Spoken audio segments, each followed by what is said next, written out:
উপলক্ষে আজকে এই দোয়া মাহফিল যে উপস্থিত হয়েছিলেন সময়ের স্বল্পতার কারণে অ্যাডভোকেট ওয়ারেস আলী মামুনকে তার বক্তব্য রাখার জন্য আহ্বান জানাচ্ছি। দেশের অবিসংবাদিত জননেত্রী আমাদের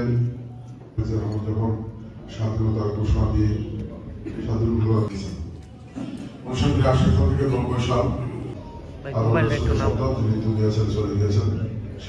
তাকে এবং তাদের নাগরিকের সমর্থন শেখ হাসিনাকে বাংলাদেশ সম্মানিত ইমাম হাফেজ মাওলানা